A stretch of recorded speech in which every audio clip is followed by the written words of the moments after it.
I got some new games. Oh, what a glorious day. Oh, get new games. The kids show you can wait.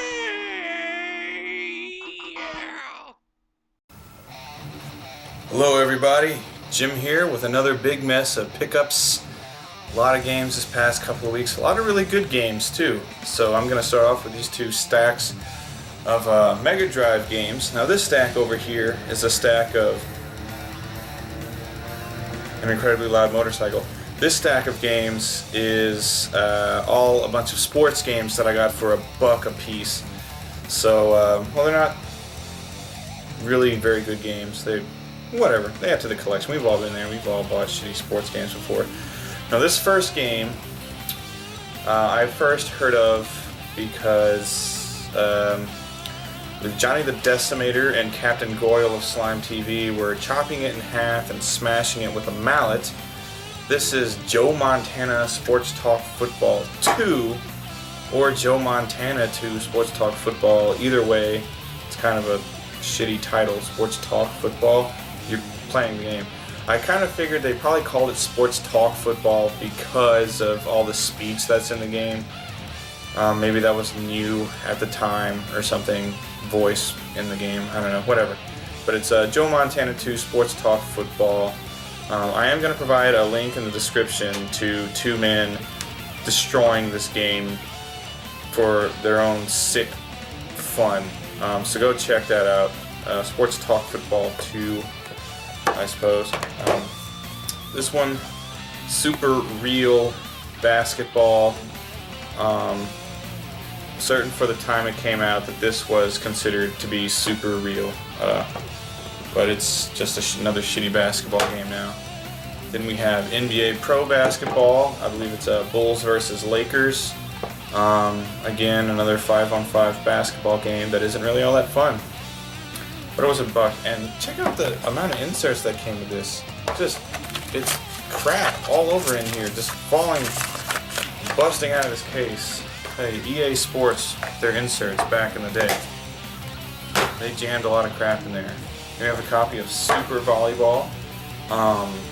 Not at all like the Technos volleyball game that I really like. This one is a 4-on-4 volleyball game that's on a completely two-dimensional plane, and I guess if you like volleyball, you would consider it fun. This one, a racing game, Fastest One. It's an F1 style racing game, but it's really, really terrible. It looks bad, it controls really bad. It's just not a good game. And this one, I'm gonna have to read the title. It is Kyukai Dochoki, or Dochuki, I'm sorry. Kyukai Dochuki. It's a baseball game, more arcade style. And the teams are from all over the world, so as you travel around, it's kind of like little world tour mode. You play on all kinds of different fields that are like ice fields and like desert-looking fields, all that kind of stuff, and then your standard fields. So this one is actually pretty fun. It's by Namco, and I actually did kind of enjoy this one. There's that stack. Over here, got a copy of Sonic Spinball. I do like this game. I still have never been able to get very far in it, but I do like it, and I like the music in it. Graphic style, it wears its Americanness on its sleeve. In fact, on the back it says Sonic Spinball from USA. So Sonic Spinball, pretty cool game. This game here, Fantasia, this is the first time I've ever been disappointed by a Mickey Mouse game. They're typically pretty cool, but this one is just not. It doesn't control very well. You're limited on how many times you can attack. You're kind of like the little wizard Mickey, and you can use magic attacks, but you're limited on how many you can use. You run out super quick, and then you're pretty fucked. So Fantasia, the first ever not good Mickey Mouse game. This game, another one. Let me read it. It was just on TV the other day too. Fushigi no Umi no Nadia. This game, I thought it was going to be an RPG when I bought it. It kind of is, not really. There's no real combat. You basically just go around collecting items and use those items at the appropriate times, and more or less it's more kind of like puzzle solving in a very text heavy game, but it's still pretty cool, and it's based on a anime movie, I guess, anime movie or series, not sure which, but there you go. This game, Paddle-A-Boar, the Mobile Police, or Paddle-A-Boar, whatever. This game I thought would be a more action-oriented game. It's not. It's actually a turn-based RPG, which I thought was kind of disappointing. But as far as turn-based RPGs on the Mega Drive go, it's not so bad. But I expected more of it when I bought it. Here we have a copy of Chameleon Kid, otherwise known as Kid Chameleon. This game is fun. It's a nice little action platformer where you, as Kid Chameleon, you get all the different kind of helmets and masks, and it turns him into all these different kinds of characters with all kinds of different abilities and stuff like that. Lots of different ways to get through the levels, and I actually really do like this game, Chameleon Kid. Here we have a copy of Burning Force. This is an over-the-shoulder shooter, very much like Space Harrier, or I don't know. But there's a few others like these, especially on the Mega Drive. It's pretty good. You're basically this chick on a hover bike, and you're going around blowing stuff away. And then when it comes time to fight bosses, you'll convert into a flying, a ship. So Burning Force, pretty good. This last one, I was extremely excited to find. It's revered by a lot of people as one of the best shmups ever. Over here, it is called Musha Alest. It is known in other parts of the world simply as Musha. And really good top-down shoot 'em up. The look of the game is very cool. It plays very well. The soundtrack is awesome. Everything about this game is good. And it normally, especially if you're buying the US version of the game, it goes for a lot. And I got this one for a pretty reasonable price. So there is Musha for the Mega Drive. And those are all of the Mega Drive games I got this past couple of weeks. Okay, so I got a lot of Nintendo stuff in this past couple of weeks as well. So let's check it out. Got some really good stuff this time around. Some things I've been playing obsessively for the past several days. First, I got a handful of Game Boy games for the first time like ever. But I found them all in the same place. They're reasonably priced. Couldn't pass these up. I have a Super Game Boy, so it all works out. First up, a copy of Super Mario Land. This is a very fun Mario. I prefer the second Mario Land, but this one is definitely fun. If you've never played it, I recommend giving it a shot. Then here we have 4 Mega Man games. Got a copy of Rockman World, Rockman World 2, Rockman World 4, and Rockman World 5. These are all, I was actually surprised at how similarly these play to the NES Rockman games. They are still very difficult, perhaps even more difficult than the NES games, the Rockman World games. But they are fun. Next up, got 2 games on Famicom Disk. Let me read the title because they share the same title. Would appear to be Dante Kurabu. So they're 2 games. They're both different Dante Kurabu games. Essentially, I think from what I can gather, it's I guess like a group of kids, almost Scooby-Doo style, but they're solving murders, or at least the same dude and the same chick every time. But they're solving mysteries. I don't know because I actually haven't whipped out the disc system to play these yet. But from what I gather, that's what they are. They're more text-heavy, situational type games. But it's always good to have some more Famicom disc games. Some Famicom cartridge games. From Sunsoft, a copy of Gremlins 2. This game is pretty fun. You play as Gizmo going around that big, I forget the name of the building, but that huge building where all the gremlins get loose and act all crazy. Pretty fun. Action platforming game, Gremlins 2. Copy of Macross. a side-scrolling shmup where you can be the ship and you can turn into the mech and vice versa. It's pretty good. The Capcom RPG, whose title I forgot, but I know it's a sequel to a game that did come out in the States. This one only came out in Japan, and it's essentially a Dragon Quest clone. Takes place during the Three Kingdoms era of China, that kind of like warring state, and it's based off of an anime series from the 80s, and it's honestly, for a game, an 8-bit game from Capcom, I'm really kind of disappointed in this. I thought it was going to be a lot better, but whatever. I didn't know what it was when I bought it, so bought it on Capcom branding alone. This one, Bugde, Hani, whatever. You guys are gonna have to help me with this because I forget what were they? Something Island. Whatever it was, the dude with the baseball cap that throws shit. There was an animated series based off of that game, and then this game was made based off of the animated series. And for the large part of it, what I was playing, it's more like a shooter than anything. You're this little insect type chick flying around shooting things, and it wasn't really very cool. I thought it was the the title of those games escapes me, but I thought it was one of those, and that's why I bought it. Turns out it's not. Here we have one of the worst games I've ever played in my entire life. It's Transformers on the Famicom. Ever since I saw the AVGN episode where they talked about this game, I was intrigued. I wondered if it was really that bad, and it is. This game is terrible. Wouldn't really recommend playing it, but I had to find out for myself. Next up, a game that's not terrible, a game that's really good actually. Another one by Capcom. It's Chip 'n Dale Rescue Rangers.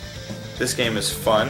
You can play it single player or co-op, and you basically run around these, large levels, picking up things and throwing them at enemies, collecting these little cards with flowers and stars on them to get 1-ups. And it's fun, has a cool soundtrack, and it's based on a cool cartoon I used to watch when I was a kid, Chip 'n Dale Rescue Rangers. And in this game, I got complete. It is a copy of Dragon Ball. This one, definitely not the best Dragon Ball game I've ever played. It's basically a kind of an action game in not the same vein as Zelda, because it's also pretty linear, but whatever. Dragon Ball Complete, Famicom. Those Famicom games, pretty cool. And speaking of Dragon Ball, on the GameCube, I got a copy of Dragon Ball Z. This game came out elsewhere as Dragon Ball Z Budokai, and I remember at the time when I first played it, I thought it was pretty cool. But comparatively with the other Dragon Ball Z games that have come out since, especially like the ones we have on 360, I don't know, those aren't so good, but they're better than this. But comparatively, yeah, this isn't a very good game. But it was a cheap game, and sometimes that's all that matters. Alright, we have some loose Super Famicom carts, and I did get some really good stuff for the Super Famicom. First up, a copy of King of the Monsters, a SNK fighting / wrestling style game where you play as giant monsters beating the shit out of each other and destroying stuff. Very fun game. So is the sequel, King of the Monsters.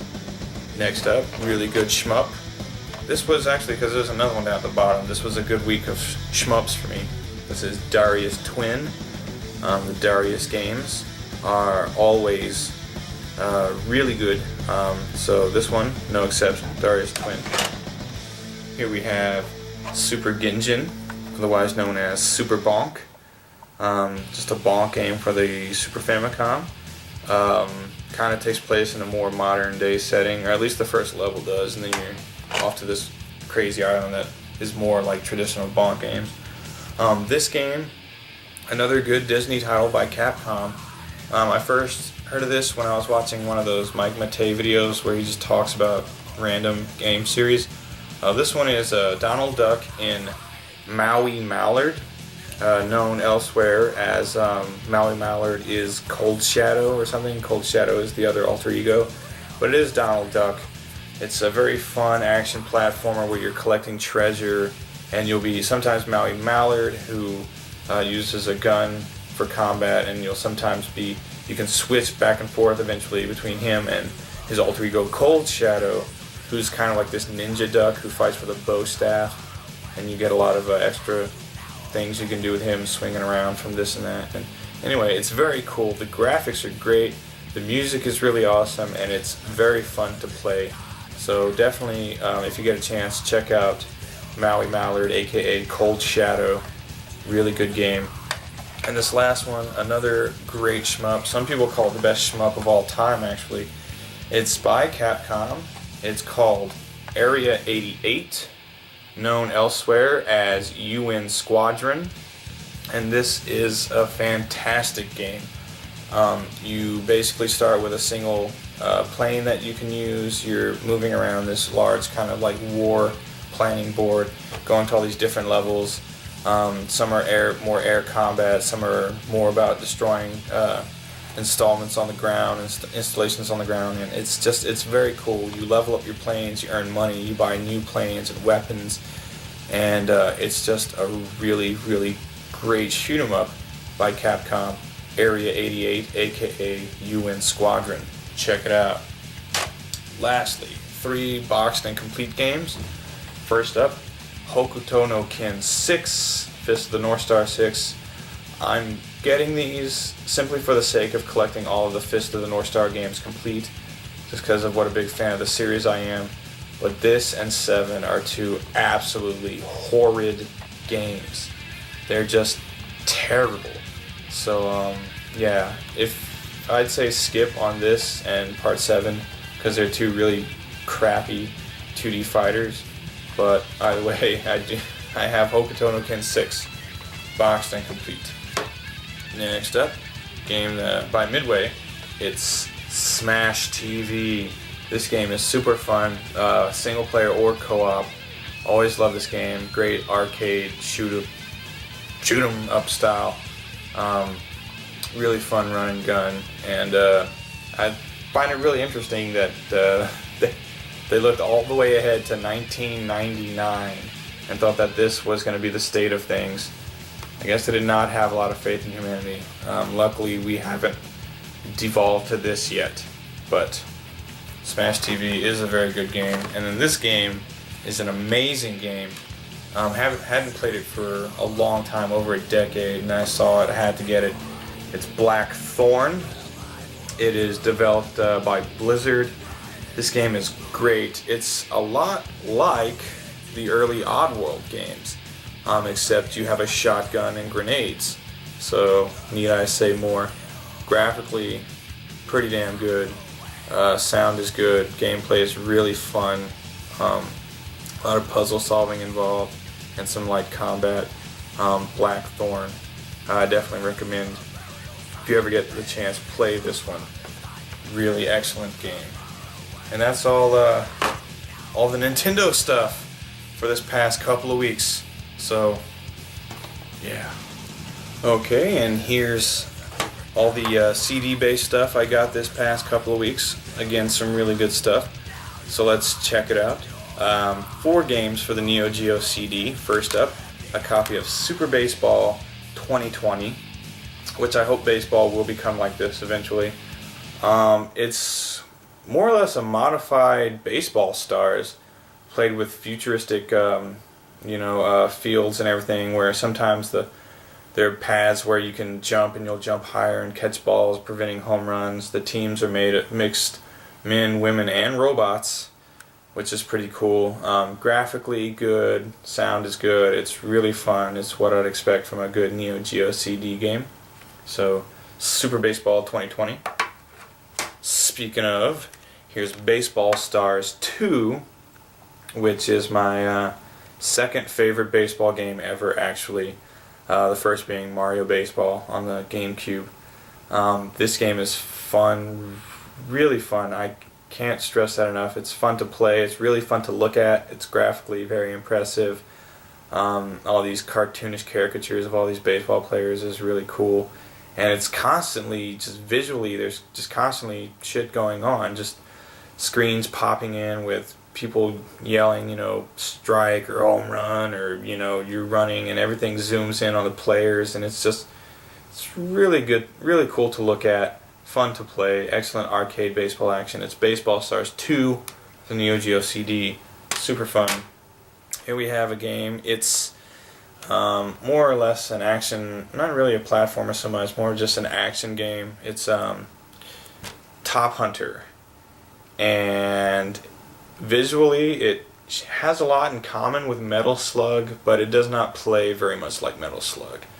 It's more like you'll occasionally get some suits to fight in and a gun here and there, but for the most part you're grabbing your enemies and throwing them at each other.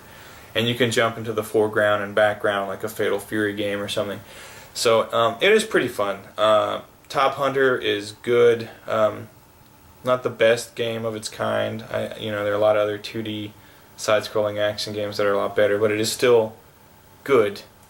Good, not great. That's my verdict on Top Hunter.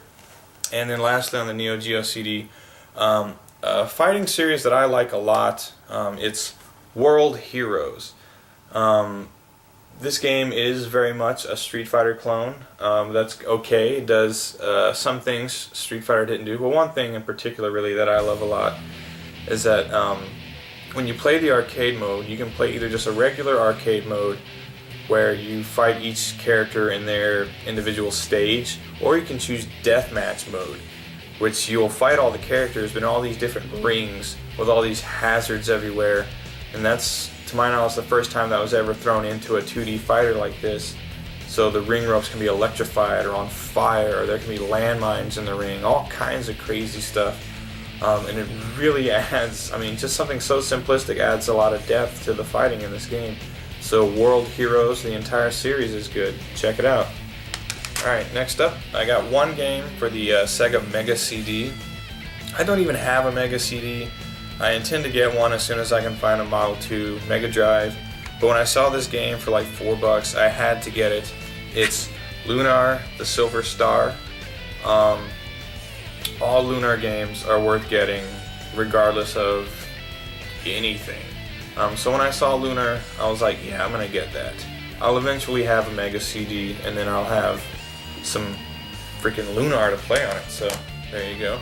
Next up for the Saturn, this was a gift to me from my girlfriend recently. It is the Thunder Force Gold Pack 1. Thunder Force, a series of shmups that came out on the Mega Drive. I actually have one or two of them. They're really great shmups, highly regarded by fans of the genre. So the Thunder Force games are cool. That's Thunder Force Gold Pack Volume 1. 2 games for the Dreamcast. Both games in series that I already have sequels for and everything else, but a copy of Power Stone. Whether you're playing 1 or 2, Power Stone is always fun. So it was like a couple of bucks. Wasn't going to pass that up. And then a copy of Capcom versus SNK. This was such a great collaboration. Really love the Capcom versus SNK games. There's this one, there's the Pro Edition, and there's 2, which is really great. So love these games. Just happy to find that. And then 3 games for the PlayStation. First up, Alundra, which stylistically is very much like Landstalker for the Mega Drive. Plays very much like that, a kind of an action-adventure fantasy game like Zelda or what have you. So Alundra, really cool. Happy to have that. And then two more Mega Man games, which I was really happy to find, and it's going to start me into a whole new phase of collecting Mega Man. First off, though, this one here, Rockman Battle and Chase, the Mega Man kart racing game. This game is really fun. Not only are you racing, you'll race your opponents one at a time, and then the other cars will be just like the enemies from the Mega Man series, like the Yellow Demon and or Yellow Devil, I'm sorry, and just various other ones, Sniper Joes and things like that. And your cars come equipped with weapons, so you can blast people off the road and get special weapons by shooting enemies off the road, and then you shoot off enough and you get a special weapon and things like that. Then in true Mega Man style, after you defeat another racer, you can take something away from their car and use that, tack it onto your car, and now you've got new engine, new tires, new weapons and spoilers, all kinds of cool stuff. It was a shame that this game never came to the States, because it is a lot of fun. It's Rockman Battle and Chase. I highly recommend it to anyone to get a chance to play it. And then this last game, it's part of the Rockman Complete Works series of games that came out for the PlayStation, and I'm now on a quest to collect all of them. They re-released Rockman 1 through 6 on the PlayStation. So this is Rockman the Complete Works, and it is the original Rockman. You can either play the original unmodified version, or you can play a modified version of the game with some different features and different upgrades and graphics and things like that. And it is complete, if I can get it open. And I was having fun with this because I don't have Rockman 1 for the Famicom yet. That's the only one from the classic series that I'm missing. So it was great to get this, play through the original Mega Man again, and then see some of the cool new features. And then also, I gotta get myself a Pocket Station, because this is has some Pocket Station features as well. But that's Rockman Complete Works, the original Rockman for the PlayStation. A lot of fun, and I'm looking forward to collecting the rest of these. And that will do it for this pickups video. So a lot of games there, probably a bit too long in this vid, but I hope you liked what you saw. If you did, please let me know in the comments. Tell me what you liked and why, and we will converse, because I like video games too, in case you couldn't tell. So that's it for this pickups video. So everybody, thanks for watching, take care, and yeah, the tagline is just going to be for reviews from now on, because I don't feel like saying it every time. So everybody, thanks for watching, see you next time.